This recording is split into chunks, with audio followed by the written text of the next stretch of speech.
많이들 저에게 묻습니다.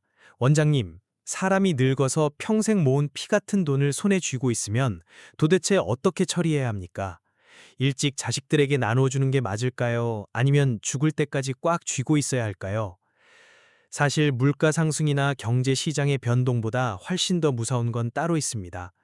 어느 날 침대에 누워 꼼짝도 못하게 되었을 때 내 돈이 분명히 은행에 있는데도 따뜻한 죽 한 그릇 사 먹을 권리조차 요양보호사나 자식들의 눈치를 봐야 한다는 것입니다. 분명 내 돈인데 내가 그 돈을 쓸 자격이 가장 없는 사람이 되어버리는 거죠. 오늘 저는 제 주변에서 실제로 일어났던 아주 현실적인 이야기를 하나 들려드리려고 합니다. 주인공은 올해 72살이 되신 할아버지입니다. 편의상 정 할아버지라고 부르겠습니다. 이분은 평생 공직인으로 일하며 서류와 법을 다루셨던 분입니다. 노후라는 인생의 가장 어려운 숙제 앞에서 이분은 보험을 사지도 않았고 아들에게 돈을 주어 투자를 맡기지도 않았습니다. 대신 거의 미친 것 같으면서도 기가 막히게 기발한 방법을 써서 자신이 가진 3억 5천만 원 정도의 노후 자금을 말년에 자기 존엄성을 지키는 튼튼한 성벽으로 만들어버렸습니다. 이분의 방식은 우리가 흔히 아는 자식 키워 노후 대비한다는 전통적인 생각을 완전히 뒤집어 놓았고 요양업계에서 평생을 일한 저에게도 엄청난 충격을 주었습니다. 정 할아버지는 은퇴하기 전까지 꼬박 40년을 공직인으로 일하셨죠. 그분 손을 거쳐간 유언장, 계약서, 재산증명서를 다 쌓으면 아마 사람 키보다 훨씬 높을 겁니다. 할아버지는 평생 종이 위에 쓰인 글자들을 믿고 살아왔으니 마지막에는 그 방식을 자기 자신에게 적용해야겠다고 하셨습니다. 이야기의 시작은 여느 때와 다름없던 평범한 일요일 오후였습니다. 그날 정 할아버지의 하나뿐인 아들 민수가 며느리와 손자를 데리고 인사를 하러 왔습니다. 할아버지는 기분이 좋아서 아침 일찍 시장에 나가 가장 신선한 도미를 사다가 상다리가 부러지게 요리를 하셨죠. 밥상머리에서 가족들은 참 화목해 보였습니다. 아들 민수는 계속해서 아버지에게 반찬을 놔드리며 혈압은 괜찮으신지 다리 아픈 곳은 없는지 다정하게 물어봤습니다. 정할아버지는 속으로 마음이 참 따뜻해졌습니다. 평생 고생해서 아들 키우고 장가 보내서 가정을 꾸리게 한 모든 것이 다 보람차게 느껴졌죠. 그런데 밥을 어느 정도 먹고 나니 아들 민수의 태도가 갑자기 달라졌습니다. 젓가락을 내려놓더니 들고 온 가방에서 알록달록하게 인쇄된 서류 뭉치를 꺼내 할아버지 앞에 쫙 펼치는 겁니다. 새로 개발되는 상가 계획서였죠. 민수는 그중 한 곳을 손가락으로 가리키며 신이 나서 말했습니다. 아버지, 제가 최근에 아주 좋은 사업을 하나 알아봤는데요. 여기 새로 생기는 지하철역 출구 쪽 보이시죠? 앞으로 3년 안에 무조건 엄청나게 뜰 자리예요. 제가 거기 개발하는 쪽이랑 아는 사이라서 특별히 좋은 조건으로 하나 받을 수 있거든요. 아버지 그 퇴직금 계속 은행에 놔둬봐야 물가 오르면 돈 가치만 떨어지잖아요. 차라리 그 돈으로 여기 작은 상가 하나 사시는 게 어때요? 나중에 월세만 받아도 전담 요양보호사 한 명 충분히 쓰실 수 있어요. 게다가 이 재산은 나중에 다 손자한테 물려줄 수 있으니 얼마나 좋아요. 민수는 침을 튀겨가며 마치 당장이라도 엄청난 돈이 굴러 들어올 것처럼 이야기했습니다. 며느리도 옆에서 거들었죠. 아버님, 그이 보는 눈이 아주 정확해요. 요즘 돈 가치가 얼마나 빨리 떨어지는데요. 돈을 눈에 보이고 만질 수 있는 부동산으로 바꿔놔야 가장 확실한 보장이 되는 거예요. 정 할아버지는 흥분해서 약간 달아오른 아들의 얼굴, 먼저 떠난 아내를 쏙 빼닮은 그 얼굴을 쳐다보았습니다. 하지만 마음속은 뭔가 꽉 막힌 것처럼 답답해졌습니다. 식탁 위에 펼쳐진 화려한 서류들은 보지도 않고 묵묵히 찻잔만 들어올려 찻잎이 오르락 내리락 하는 것만 쳐다볼 뿐 한마디도 하지 않았습니다. 요양원에 오래 있으면서 저는 이런 장면을 수도 없이 봤습니다. 자식들이 꼭 불효자라서 그러는 게 아닙니다. 그들은 정말로 부모님의 돈을 불려주는 것이 효도라고 생각할 수도 있습니다. 하지만 젊은 사람들은 한 가지를 간과합니다. 노인의 필요와 젊은 사람의 필요는 완전히 다르다는 사실입니다. 젊은 사람들은 자산이 늘어나는 것, 미래의 가능성을 중요하게 여깁니다. 반면 노인들에게 중요한 것은 당장 쓸 수 있는 현금이고 지금 당장의 확실성입니다. 아버지가 아무 반응이 없자 민수는 조금 조급해졌습니다. 아버지, 왜 아무 말씀이 없으세요? 이거 정말 하늘이 내린 기회라니까요. 지금 놓치면 끝이에요. 아버지 그 3억 5천만 원 은행에 넣어둬봤자 1년에 이자가 얼마나 붙어요. 물가 오르는 것도 못 따라간다고요. 3억 5천만 원. 아들은 그 액수를 아주 정확하게 기억하고 있었습니다. 그 돈은 정 할아버지와 할머니가 평생 먹을 것 안 먹고 입을 것 안 입어가며 피눈물 나게 모은 노후 자금이었습니다. 할머니가 돌아가시기 전 할아버지 손을 꼭 잡고 신신당부했죠. 이 돈만큼은 꼭 잘 지켜서 나중에 당신 고생하지 말라고요. 그래서 정 할아버지는 낡은 소파 하나 바꾸는 것도 아까워하며 10원 한 장 허투루 쓰지 않았습니다. 정 할아버지는 찻잔을 내려놓고 아들을 보며 천천히 입을 열었습니다. 민수야, 내 마음은 알겠다만 이 돈은 그냥 내가 가지고 있으마. 그 한마디에 아들의 얼굴에 돌던 생기가 순식간에 사라졌습니다. 입꼬리도 뚝 떨어졌죠. 아들은 젓가락으로 밥그릇을 두어 번 끄적이더니 더 이상 반찬에 손을 대지 않았습니다. 그렇게 전혀 숨기지 않고 드러낸 실망감은 그 어떤 원망 섞인 말보다 더 가슴을 찌르는 법입니다. 아들은 퉁명스럽게 말했습니다. 아버지는 왜 그렇게 고집이 세세요? 다 아버지 좋으라고 하는 소리잖아요. 돈을 그냥 가지고 있다가 어느 날 사기라도 당하면 어쩌시려고요? 요즘 사기꾼들이 얼마나 독한데 아버지같이 혼자 사는 노인들만 노린다고요. 입으로는 아버지를 위한다고 말하고 있었지만 정 할아버지 눈에는 아들의 눈빛이 흔들리는 것이 똑똑히 보였습니다. 그건 그 돈이 날아갈지도 모른다는 초조함이었습니다. 결국 그날 식사는 아주 어색하고 무거운 분위기 속에서 대충 끝이 났습니다. 아들이 돌아간 후 정 할아버지는 혼자 어지러진 식탁을 치우며 마음이 너무나 허전했습니다. 아들을 못 믿어서가 아니었습니다. 평생 공증인으로 살면서 인간의 본성을 너무 많이 봐왔기 때문입니다. 함부로 도박을 할 수가 없었습니다. 특히 예전 동료였던 고 할아버지의 모습을 본 후로는 더더욱 그랬습니다. 고 할아버지는 정 할아버지와 같은 사무소에서 일했던 옛 동료이자 수십 년 지기 바둑 친구였습니다.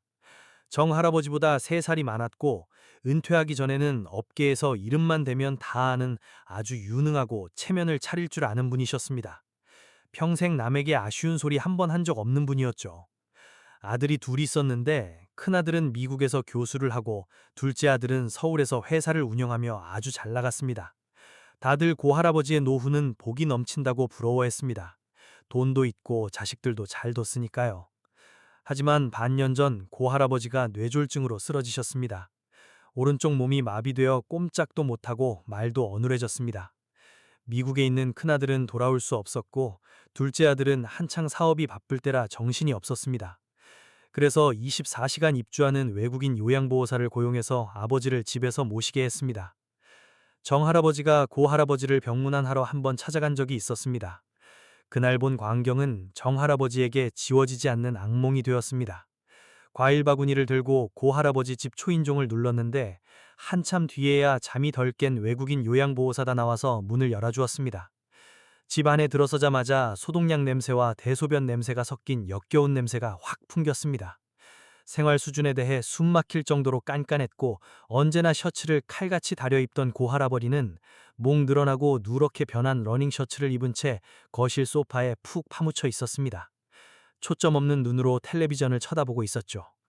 텔레비전에서는 시끄러운 예능 프로그램이 나오고 있었지만 아무런 반응도 없이 마치 영혼 없는 조각상 같았습니다. 정 할아버지가 다가가자 고 할아버지는 친구를 알아보고 탁한 눈동자가 번쩍 빛났습니다. 입을 벌려 웅얼거리는 소리를 내며 그나마 움직일 수 있는 왼손을 들어 올리려 했지만 그저 헛되이 덜덜 떨릴 뿐이었습니다. 정 할아버지는 콧잔등이 시큰해져 얼른 그 손을 꽉 잡았습니다. 손은 아주 차고 길게 자란 손톱 밑에는 새까만 때가 껴 있었습니다. 그 요양보호자는 정 할아버지가 사온 과일을 탁자 위에 툭 던져놓더니 저 멀리 가서 혼자 휴대전화만 쳐다보고 있었습니다. 귀에는 귀청이 떨어질 듯한 음악을 틀어놓고 이쪽은 아예 쳐다보지도 않았습니다. 정 할아버지가 사과를 하나 깎아서 고 할아버지 입에 넣어주니 마치 며칠 굶은 사람처럼 허겁지겁 급하게 씹어 넘기셨습니다. 정 할아버지가 점심으로 뭘 드셨냐고 묻자 고 할아버지는 힘들게 손가락을 들어 탁자 위에 식어 빠진 도시락통을 가리켰습니다. 안에는 먹다 남은 찬밥 찌꺼기만 조금 남아 있었습니다. 정 할아버지가 도착한 지 1시간도 채 되지 않아 요양보호사가 짜증 섞인 얼굴로 다가왔습니다. 손에는 죽 같은 것이 담긴 그릇을 들고 있었죠. 큰 숟가락으로 푹 떠서 고 할아버지 입에 거칠게 쑤셔 넣었습니다. 고 할아버지는 본능적으로 고개를 피하며 먹기 싫은 눈치였습니다. 그러자 요양보호사는 바로 얼굴을 찌푸리며 정 할아버지가 알아듣지 못하는 외국어로 화를 내더니 억지로 숟가락을 입안에 찔러 넣었습니다. 사례가 들린 고할아버지는 얼굴이 새빨개져서 심하게 기침을 하기 시작했습니다. 그런데도 요양보호사는 그냥 무표정하게 기침이 멎기를 기다렸다가 다음 숟가락을 넣으려고 준비할 뿐이었습니다. 그 순간 정할아버지는 도저히 더 이상 볼 수가 없어서 핑계를 대고 환급히 그 집을 빠져나왔습니다. 한때 웃음소리가 가득했던 그 으리으리한 집을 빠져나와 뒤를 돌아보며 그곳이 그저 금가루를 칠해놓은 감옥에 불과하다는 걸 깨달았습니다. 고 할아버지의 둘째 아들이 매달 요양보호사 월급과 생활비로 보내는 돈이 1,000만 원이 훌쩍 넘는다고 들었습니다. 하지만 고 할아버지가 사는 꼴은 어땠습니까? 그 많은 돈이 분명 자기 돈인데도 자기가 무엇을 먹을지, 언제 먹을지, 심지어 사람답게 존엄을 지키며 밥을 먹을 권리조차 완전히 잃어버렸습니다. 그 돈은 그저 은행 계좌에 찍힌 숫자로 변해서 남보기 좋은 거치레를 유지하고 아무 관심 없는 요양보호사 월급을 주는 데 쓰이고 있을 뿐이었습니다. 집으로 돌아오는 길 정할아버지는 동네 공원 벤치에 한참을 앉아 있었습니다. 저녁 노을이 그림자를 길게 늘어뜨리고 있었죠. 문득 또 다른 일이 생각났습니다. 공원 저편에서 이웃에 사는 왕할머니가 휠체어에 앉아 있었습니다.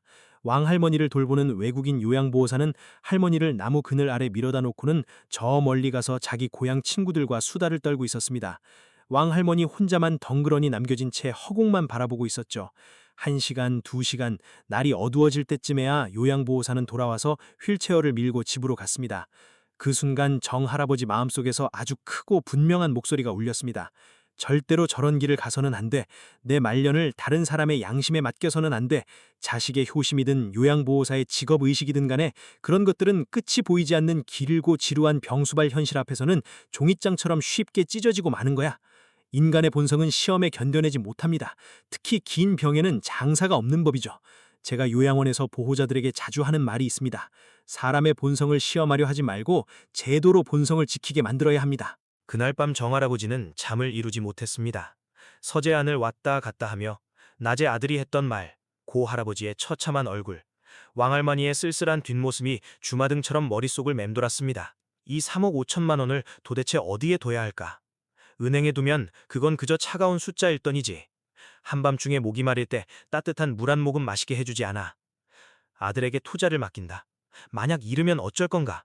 설령 돈을 벌었다 해도 통장 숫자만 늘어날 뿐 내 노후의 삶의 질과는 단돈 10원어치의 관계도 없지. 그렇다고 공장식으로 굴러가는 요양시설에 들어간다? 고할아버지가 시설로 옮긴 지 3달도 안 돼서 사람이 완전히 망가진 걸 내 눈으로 똑똑히 봤잖아. 시설이 아무리 좋아도 단체 생활인데 거기 개인의 존엄이 어디 있겠어. 서재 책꽂이에 꽂힌 일할 때 보던 법률책들과 공증 관련 서류들을 쳐다보던 중 갑자기 번개처럼 아주 대담하고 미친 것 같은 생각 하나가 머리를 스쳤습니다. 왜 꼭 돈을 모아두려고만 하지? 왜 다 써버릴 생각은 못하는 거지? 펑펑 낭비하라는 게 아니야. 지금까지 아무도 생각하지 못한 방법으로 이 돈을 내 미래의 삶을 보장하는 데 완전히 묶어버리는 거야. 그는 평생 서류를 다룬 공증인이었습니다. 자신을 위해 세상에서 가장 완벽하고 가장 빈틈없고 절대 트집 잡을 수 없는 노후생활 보장 계약서를 직접 작성하기로 마음먹었습니다. 이 돈을 죽어서 남기는 쓸모없는 유산이 아니라 앞으로 15년 동안 매일 매시간 매분 자신의 존엄을 지켜주는 방패로 바꾸기로 한 것입니다. 이 생각이 떠오르자 정할아버지는 온몸의 피가 다시 뜨겁게 도는 것을 느꼈습니다. 책상 서랍을 열어 짙은 파란색 두꺼운 표지의 새 공책을 꺼내고 20년 동안 썼던 만년필을 꺼냈습니다. 그리고 공책 첫 장에 평생을 통틀어 가장 정성스럽고 진지한 글씨로 제목을 적었습니다. 나의 노후 생활 백서. 그 후 3달 동안 정할아버지는 온 동네를 돌아다니며 세상에서 제일 비밀스러운 조사원이 되었습니다. 아들 민수에게는 비밀로 했습니다. 젊은 사람의 머리로는 절대 이해하지 못할 거란 걸 알았으니까요. 젊은이들의 세계에서 돈의 유일한 목적은 새끼를 쳐서 더 많은 돈을 버는 것입니다. 하지만 노인의 세계에서 돈의 마지막 사명은 사람으로서의 체면을 유지하는 것입니다. 할아버지는 전 재산 3억 5천만 원을 백서 첫 장에 정확하게 적어 놓았습니다. 그리고 이 거대한 존엄성 지키기 프로젝트의 첫 번째 단계인 필요한 것 나누기를 시작했습니다. 자신을 15년 뒤 거동이 불편하고 머리도 둔해졌지만 여전히 삶의 질은 포기할 수 없는 깐깐한 고객이라고 상상했습니다. 고객으로서 무엇이 필요할까? 식, 주, 행, 건, 락, 안. 밥, 집, 이동, 건강, 취미, 안정. 이렇게 6가지로 나눴습니다. 첫째, 먹는 문제입니다. 사람은 먹는 즐거움이 없으면 사는 맛이 없는 법입니다. 정할아버지는 어디 공장에서 똑같이 만들어 배달해주는 아무 맛도 없는 노인용 식사는 먹기 싫었습니다. 그렇다고 매일 빵 조각이나 뜯거나 편의점 도시락으로 때우기도 싫었습니다. 동네 길모퉁이 왕신의 국밥에 진한 국물도 먹고 싶고 이신의 뚝배기에 보글보글 끓는 된장찌개도 먹고 싶고 골목길 오여사님 식당에 엄마 손맛 나는 벼정식 백반도 먹고 싶었습니다. 그래서 할아버지는 늘 기름 냄새가 나지만 유리는 반짝반짝하게 닦여있는 오여사님의 작은 식당으로 들어갔습니다. 오여사님은 50대 과부로 성격이 아주 시원시원했고 그 작은 식당 하나로 남매를 다 키워낸 억척스러운 분이셨죠. 정할아버지는 단도직입적으로 말했습니다. 오여사님, 내가 여사님이랑 장기 계약을 하나 맺고 싶은데요. 오여사님은 무슨 잔치라도 하려는 줄 알고 물었죠. 어르신, 무슨 장기 계약이요? 10년짜리 식사 배달 계약이요. 정할아버지가 담담하게 말하자 오여사님 눈이 휘둥그레졌습니다. 10년이요? 어르신 지금 농담하시는 거 아니죠? 정할아버지는 가방에서 미리 작성해둔 계약서 초안을 꺼내 내밀었습니다. 여사님, 한번 읽어봐요. 내가 10년치 밥값을 미리 낼 테니 매일 점심 저녁 두 끼를 우리 집으로 배달해 주는 겁니다. 가격은 지금 시세대로 치고 매년 물가 오르는 만큼 추가 수당도 줄 거요. 계약서에 적어놨지만 반찬은 매끼 국 하나에 반찬 3가지, 고기랑 채소 섞어서 주시고 매주 수요일에는 꼭 생선이 나와야 해요. 내 생일날에는 미역국도 끓여주시고요. 내가 생각할 수 있는 모든 조건을 여기 다 적어놨어요. 오 여사님은 식당 메뉴판보다 훨씬 두꺼운 계약서를 보고 한참 동안 말을 잇지 못했습니다. 겨우 입을 떼어 물었죠. 어르신, 아드님은 어쩌시고요? 아드님이 안 모신답니까? 정할아버지는 씁쓸하게 웃었습니다. 나는 자식 짐이 되기 싫소. 오 여사님, 나는 그저 10년 뒤 어느 날 걷지도 못하게 되었을 때 여사님이 해주는 따뜻한 밥을 먹을 수만 있다면 그걸로 충분해요. 가장 핵심은 계약서 맨 마지막 줄이었습니다. 정할아버지가 빨간 펜으로 특별히 강조해둔 부분이었죠. 특별 조항. 만약 고객이 24시간 이상 먼저 연락을 하지 않거나 배달된 음식을 가져가지 않을 경우 식당 측은 즉시 고객의 긴급 연락처로 전화를 걸어야 할 책임과 의무가 있다. 전화를 받지 않을 시 1시간 이내에 직접 집으로 찾아가 확인해야 한다. 확인 결과 고객에게 어떤 사고가 발생했을 시 즉시 119에 신고해야 한다. 이 서비스에 대한 비용은 총 계약 금액에 모두 포함되어 있다. 여러분, 이것이 바로 이 계약서의 핵심이었습니다. 오 여사님은 이 조항을 읽고 한참을 조용히 있었습니다. 고개를 들어 정할아버지를 보는 여사님의 눈시울이 약간 붉어져 있었죠. 어르신, 무슨 뜻인지 알겠어요. 이건 그냥 밥을 사시는 게 아니라 안심을 사시는 거군요. 오 여사님은 펜을 들어 계약서에 사인을 했습니다. 이 계약 제가 할게요. 돈은 한꺼번에 안 주셔도 돼요. 제가 어르신 믿으니까. 그래도 문두드려 확인하는 것만큼은 제 목숨을 걸고 하겠습니다. 정할아버지는 굳이 신탁계좌를 통해서 돈을 전부 송금했습니다. 이건 인지상정이 아니라 계약입니다. 돈을 줘야만 여사님의 책임이 당연해지고 내 요구도 당당해지는 거니까요. 식사 계약 하나로만 약 4천만 원의 예산이 쓰였습니다. 하지만 돈을 쓰고 나서 정할아버지 마음은 그 어느 때보다 편안했습니다. 적어도 앞으로 10년 동안은 굶지 않을 거고 식은 밥을 먹지 않아도 된다는 걸 알았으니까요. 더 중요한 것은 그 돈으로 세상에서 가장 믿음직한 생명 경보기 하나를 샀다는 사실이었습니다. 오 여사님이 매일 밥을 가져다 주는 것이 곧 생사 확인 버튼이나 다름없었으니까요. 먹는 문제가 해결되었습니다. 그 다음은 거주 문제였습니다. 나이가 들면 다리 힘이 빠져 밤중에 갑자기 아프거나 비 오는 날 택시가 안 잡힐 때가 제일 무섭습니다. 정할아버지는 동네에서 20년 동안 영업한 택시회사 사장 장 사장님을 찾아갔습니다. 원래 알던 사이였죠.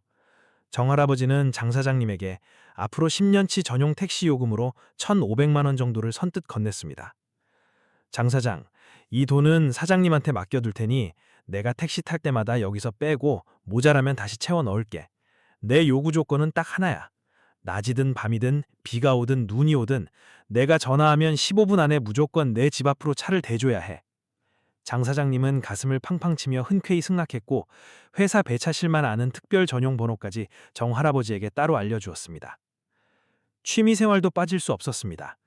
머리를 계속 쓰고 사회와 단절되지 않기 위해 정할아버지는 평소 제일 좋아하던 주민센터 서예교실과 원예교실의 10년치 수강료를 미리 다 내버렸습니다.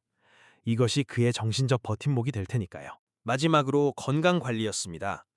자주 가던 동네 한의원을 찾아가 진 선생님과 사적인 관리 계약을 맺었습니다.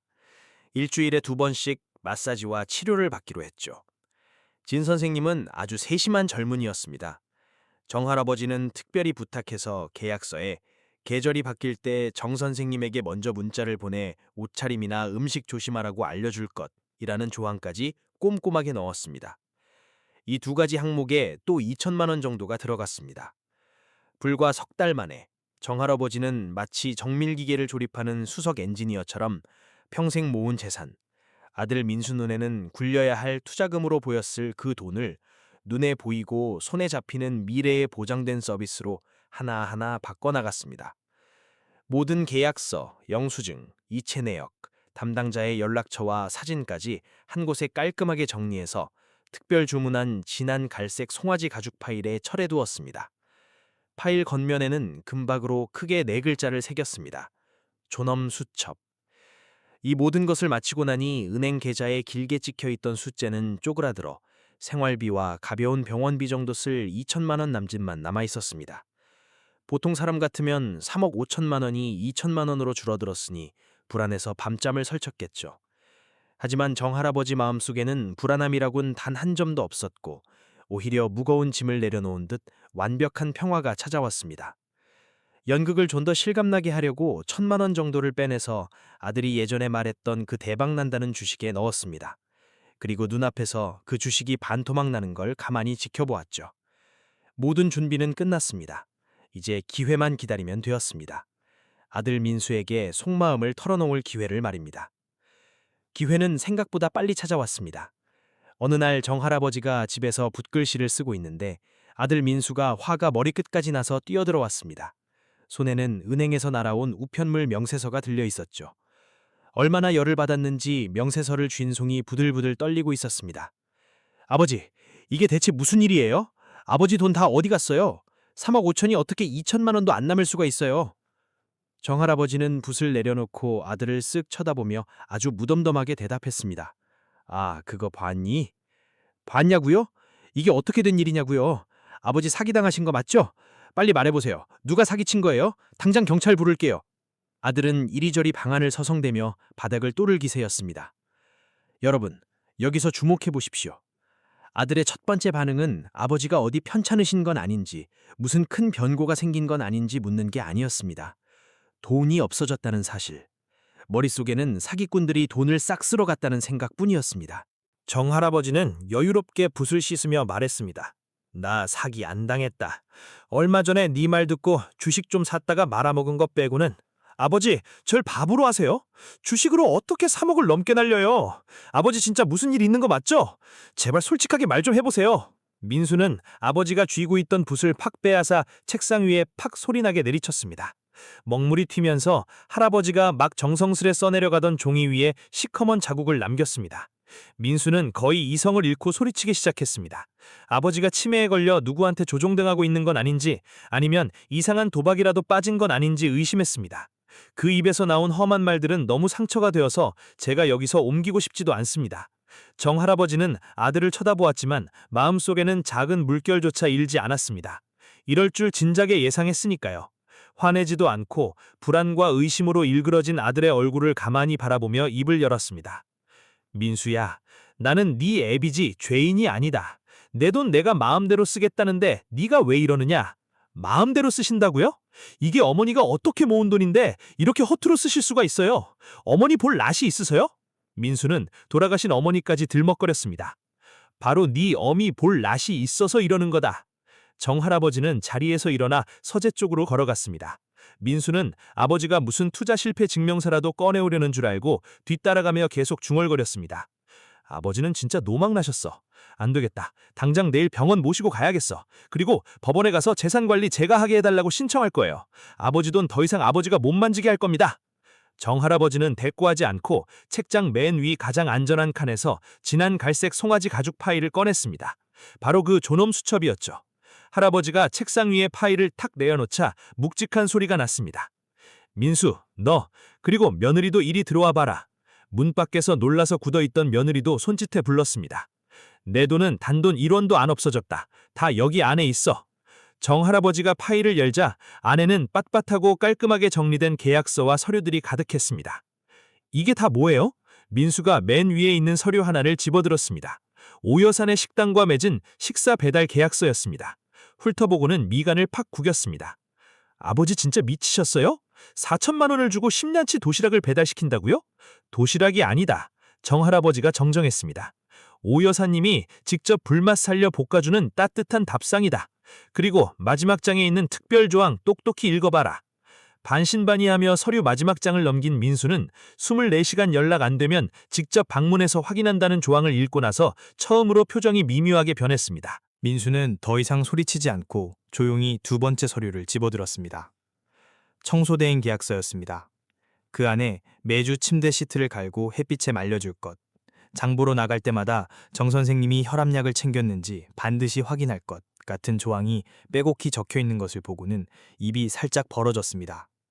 그 다음은 택시회사 특별 전용번호 계약서, 한의원 계절 알림 서비스, 주민센터 수강 연장 증명서까지.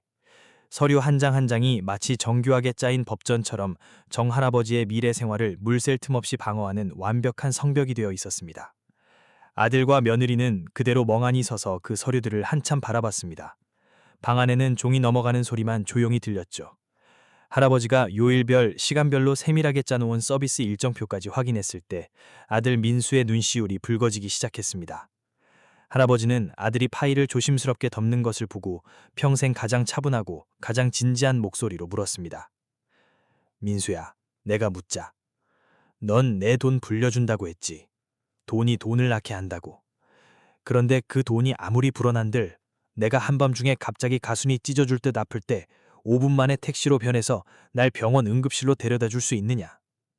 민수는 침묵하며 고개를 저었습니다. 돈이 아무리 불어난들 내가 너무 외로워서 사람 목소리가 그리울 때 내 꼰대 같은 잔소리를 들어주며 마주 앉아 바둑 떠주는 젊은이가 되어줄 수 있느냐? 아들은 또 고개를 젓더니 고개를 푹 숙였습니다. 돈이 아무리 불어난들 늙고 힘없어 프라이팬 하나 못 들고 차가운 즉석밥도 씹기 싫을 때 내 입맛에 딱 맞는 따끈한 갈비탕 한 그릇을 매일 시간 맞춰 내 앞에 차려줄 수 있겠느냐? 내가 하루 종일 집안에서 기척이 없을 때 내 밥값을 미리 받아둔 사람이 이상하다 느끼고 119를 불러줄 수 있느냐? 민수는 아무 대답도 하지 못했습니다. 어깨만 미세하게 들썩이고 있었죠. 정할아버지가 다가가 아들의 어깨를 토닥이며 부드럽게 말했습니다. 아들아, 널 못 믿어서 그런 게 아니다. 네가 효자라는 건 나도 안다. 하지만 네가 말하는 효도는 매달 내 통장에 용돈 좀 붙여주고 명절에 좋은 식당 모시고 가서 고기 사주고 내 재산 어떻게 불릴까 궁리해주는 거였지. 그거 다 고맙고 좋은 일이다. 하지만 지금 내 나이에 진짜 필요한 건 그게 아니란다. 나한테 필요한 건 더 많은 숫자가 아니라 지금 당장 쓸 수 있는 돈으로 확실한 미래를 사는 거다. 내 삶의 마지막 날까지 깨끗하고 품위 있게 늙어갈 확실성. 짐짝 같은 노인네 취급받지 않고 요양보호사 눈치 안 보고 너희들에게 짐이 되지 않을 확실성 말이다. 나는 내 돈을 오 여사님의 프라이팬에 넣었고 청소부 아주머니의 걸레에 넣었고 장 사장님의 택시 핸들에 얹었고 진 선생의 그 따뜻한 손바닥 안에 맡겼다. 겉보기엔 돈을 다 써버린 것 같지만 은행이나 펀드에 넣어둔 것보다 100배, 1000배 안전하고 든든하다. 왜냐하면 내 돈은 정아무개라는 인간의 가치와 존엄을 지켜주고 있으니까. 서재아는 한참 동안 쥐죽은 듯 조용했습니다. 마침내 고개를 든 아들 민수의 눈에는 죄송함과 충격이 가득했습니다. 목이 맨 소리로 말했죠. 죄송해요, 아버지. 저는 단 한 번도 그런 생각은 못 해봤어요. 그 순간 정할아버지는 자신이 이겼다는 걸 알았습니다. 재산을 지켰을 뿐만 아니라 아들에게 인생에서 가장 중요한 수업, 진정한 효도가 무엇인지 그리고 늙어간다는 것의 진짜 모습이 어떤 것인지 가르쳐 주었기 때문입니다. 그날 이후 부자 관계는 완전히 새로운 차원으로 넘어갔습니다. 민수는 더 이상 투자니 재테크니 하는 말은 입 밖에도 꺼내지 않았습니다. 대신 아버지가 만든 존엄 수첩에 든든한 감독관을 자처했죠. 가끔 오 여사님 식당에 전화를 걸어 정중하게 묻습니다. 여사님, 요즘 저희 아버지 입맛은 좀 어떠신가요? 날이 추워지는데 국물 좀 신경 써 주실 수 있나요? 청소대행 업체의 서비스지를 관리해주고 어버이날이 되면 자기 돈으로 택시 회사 계약을 2년 더 연장해 놓기도 합니다. 그리고 6개월 뒤 이 존엄 수첩의 진정한 위력이 발휘되는 사건이 일어났습니다. 정할아버지가 독감에 걸려 한밤중에 갑자기 펄펄 끓는 고열에 시달린 겁니다. 온몸에 힘이 다 빠져 침대에서 일어나 물 한 잔 떠마실 기운조차 없었습니다. 할아버지는 손을 더듬어 장 사장님이 준 특별 번호로 간신히 전화를 걸었습니다. 수화기 너머로 숨 넘어갈 듯한 할아버지 목소리를 들은 장 사장님은 즉시 소리쳤습니다. 어르신, 가만 계세요. 지금 바로 출발합니다. 사장님은 근처에 있던 택시를 제일 먼저 집으로 보내면서 동시에 계약서 매뉴얼대로 주치의 병원에도 연락을 취했습니다. 15분 뒤 택시와 왕진 의사가 거의 동시에 아파트 밑에 도착했죠. 같은 시각 지방으로 출장을 가 있던 아들 민수도 오 여사님에게서 다급한 전화를 받았습니다. 정 선생님, 아버님이 오늘 점심 도시락을 안 가져가셨길래 집에 와봤더니 불덩이셔. 문이 열려 있어서 일단 들어왔으니 아들내미 빨리 와봐요. 민수는 순간 가슴이 철렁 내려앉았지만 금방 안정을 되찾을 수 있었습니다. 바로 연달아 주치의 선생님의 전화를 받았기 때문이죠. 아버님은 그냥 독감입니다. 열 내리는 주사 놔드리고 약 처방했으니 푹 쉬시면 됩니다. 그 다음엔 청소대행 업체 아주머니의 전화가 왔습니다. 소식 듣고 제가 좀 일찍 와서 아버님 죽 좀 쑤어드리고 약 드시는 거 보고 갈게요. 민수는 전화기 너머로 착착 진행되는 이 완벽한 과정들을 들으며 한참 동안 말을 잇지 못했습니다. 나중에 아버지를 뵙고 그때 기분을 말하더군요. 그제야 진짜 철옹성이 무엇인지 뼈저리게 느꼈다고요. 아들이 수백 킬로미터 떨어져 있어도 그 어느 때보다 아버지가 안전하다고 믿을 수 있었습니다. 돈을 주고 산 철저한 계약 정신이 시스템이 되어 아버지를 물샐 틈 없이 보호하고 있다는 걸 알았기 때문이죠. 집에 돌아온 아들은 침대에 누워있는 비록 기운은 없지만 표정은 평온한 아버지와 머리맡에 존엄 수첩을 번갈아 보며 깊은 감동을 받아 말했습니다. 아버지, 예전엔 아버지가 그냥 돈을 바닥에 버리는 줄 알았는데 이제 알았어요. 아버지는 세상에서 제일 단단한 성을 짓고 계셨던 거예요. 이 성은 그 어떤 삐까뻔쩍한 아파트보다 훨씬 안전하네요. 지금 정 할아버지는 이 선불형 노후 생활을 2년째 완벽하게 즐기고 계십니다. 아침엔 주민센터에 가서 옛날 친구들이랑 붓글씨 쓰며 놀고 점심엔 오 여사님의 정성 듬뿍 담긴 깜짝 반찬들을 맛봅니다. 날씨 좋은 오후엔 장사장 택시를 불러 교회로 드라이브를 가거나 한의원에서 마사지를 받죠. 저녁엔 청소 아주머니가 먼지 한 톨 없이 치워놓은 집에 들어와 햇볕 냄새나는 이불을 덮고 꿀잠을 주무십니다. 내일 당장 뭘 먹을지 걱정 안 해도 되고 밤에 갑자기 아파서 객살할까 두려워할 필요도 없습니다. 무엇보다 자식이나 간병인의 눈치를 살필 필요가 전혀 없습니다. 할아버지는 완벽하게 자유로운 왕처럼 살고 계십니다. 이 이야기는 동네에 쫙 퍼졌고 많은 노인 친구들이 비결을 배우러 정 할아버지를 찾아왔습니다. 할아버지도 흔쾌히 존엄 수첩을 보여주며 이렇게 말합니다. 늙어서 이 돈을 어디 둬야 하냐고? 정답은 없지. 하지만 내 정답은 이거야. 내 생활 가장 가까운 곳, 내 허리를 꼿꼿하게 펴고 당당하게 살 수 있게 해주는 곳, 내일 아침 눈 뜨는 게 기대되게 만들어주는 곳에 돈을 쓰라는 거야. 자식한테 다 물려줄 생각만 하지 마. 우리가 자식한테 남길 수 있는 최고의 유산은 돈이 아니야. 부모가 아프지 않고 행복하게 자식들한테 민폐 안 끼치고 끝까지 품위 있게 살다가 가는 거. 그 모습 자체가 유산이지. 돈은 죽을 때 싸들고 갈 수 없어. 하지만 떠나기 전까지 내 존엄을 지키고 마음 편히 눈 감을 수 있는 마지막 배표 한 장은 충분히 살 수 있지. 그게 돈의 진짜 가치 아니겠어? 지금 이 동네에는 아예 노후 생활 계획 상조회 같은 것이 만들어져서 다 같이 모여 식당이나 택시 회사와 단체 계약을 맺는 모델까지 퍼져나가고 있습니다.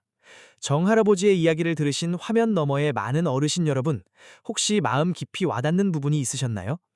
요양원에서 오래 일하면서 수십억짜리 아파트를 깔고 앉아 있으면서도 돈 주고 말동무 하나 구할 데 없어 눈물 짓는 노인들을 수없이 보았습니다. 부모 재산 차지하려고 자식들끼리 피 터지게 싸우는 바람에 중간에 낀 노부모만 이리저리 치이는 비극도 너무 많이 봤습니다. 정 할아버지의 방식이 조금 극단적으로 보일 수도 있고 모든 사람에게 정답은 아닐 수도 있습니다. 하지만 분명 우리 머리를 콱 내리치는 깨달음을 줍니다. 노후 대비란 본질적으로 내 삶의 통제권을 누가 쥐느냐를 지켜내는 전쟁입니다. 우리가 평생 돈을 모은 이유는 수전노처럼 돈만 깔고 앉아 죽기 위해서가 아닙니다. 늙고 병들고 몸이 말을 듣지 않을 때도 여전히 내 삶을 선택할 수 있는 권리를 갖기 위해서입니다. 통장에 찍힌 현금을 실제 생활 서비스로 바꾸고 확실한 계약으로 미래의 불안을 없애는 것. 이건 단순히 지혜를 넘어 내 마지막 생명에 대한 대단한 책임감이자 용기입니다. 여러분은 말년에 자식에게 큰 돈을 물려주는 게 더 중요하다고 생각하시나요? 아니면 정할아버지처럼 그 돈으로 나 스스로 품위 있는 삶을 사는 게 더 중요하다고 생각하시나요? 여러분의 생각, 여러분의 이야기, 혹은 여러분이 아는 또 다른 지혜로운 노후 대비 방법이 있다면 아래 댓글로 남겨주세요.